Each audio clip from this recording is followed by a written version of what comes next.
काशीपुर बेलगाछिया के विधायक रितेश तिवारी चुनाव क्या जीत गए। ये तो सत्ता के नशे में अंधे ही हो गए। ये इंसान को इंसान नहीं सिर्फ वोट बैंक मानते हैं। इन साहब ने खुलेआम फरमाया है कि मुसलमानों का कोई काम नहीं करूंगा और ना ही कोई सर्टिफिकेट दूंगा क्योंकि इन्होंने मुझे वोट नहीं दिया। अरे ओ तिवारी जी, ये निर्वाचन क्षेत्र है, आपकी पुश्तैनी जागीर नहीं। गजब का ईगो है भाई। चुनाव क्या जीत गए, खुद को खुदा समझ बैठे।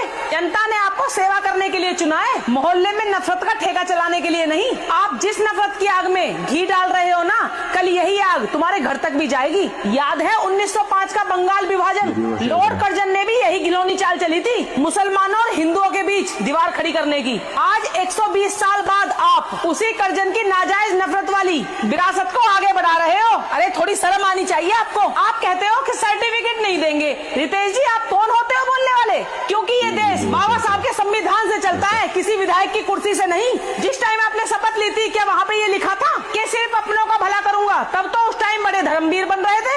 अब उस धर्म का क्या हुआ? क्या आपका धर्म ये सिखाता है कि जो वोट न दे आप उसको नागरिक ही न माने? इतिहास गवाह है, छत्रपति शिवाजी महाराज की सेना में मदारी मेहतर और इब्राहिम खान जैसे वफादार मुसलमान थे।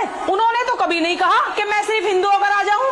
और आप क्या कर रहे हो? आप तो कचरा राज्य बना रहे हो, जहाँ एक विधायक की हैसियत उसकी सोच से भी छोटी हो गई है। जरा सुनिए नेताजी, जब सड़क बनती है तो टायर ये नहीं पूछता कि सड़क पर चलने वाला टोपी पहनता है या तिलक लगाता है, और बिजली का तार कभी ये नहीं पूछता कि स्विच दबाने वाला अल्लाह अकबर बोलता है, जय श्री राम बोलता है। लेकिन आपकी सोच तो उस गटर से भी छोटी है। इसे साफ करने की जिम्मेदारी भी आपकी थी। ये जो आप हिंदू और मुस्लिम में नफरत के बीज बो रहे हो ना, दरअसल ये आपकी गंदी सोच का नतीजा है। अगर आपकी काम करने की औकात नहीं है तो नफरत का सहारा क्यों ले रहे हो? और हाँ, एक बात और सुन लो, जिस दिन जनता ने हिसाब मांगना शुरू कर दिया, उस दिन ये सर्टिफिकेट नहीं, अपनी इज्जत बचाने के लिए दर दर भटकेंगे।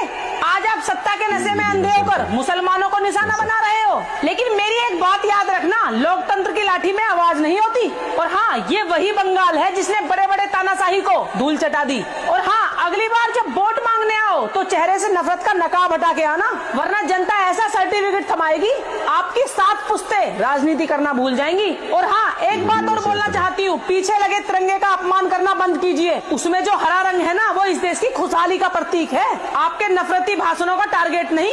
और चलते चलते एक सलाह और, राजनीति करनी है तो दिल जीतना सीखिए। सर्टिफिकेट जैसी चीजों को रोकना एक छोटे गुंडे का काम होता है। अगर विधायक हो तो विधायक बनकर दिखाइए, नफरत का सेल्समैन मत बनिए। दोस्तों, अगर आपको मेरी बात सही लगी हो तो कमेंट में अपनी राय जरूर लिख के जाना और इस वीडियो को शेयर कर देना। जय हिंद।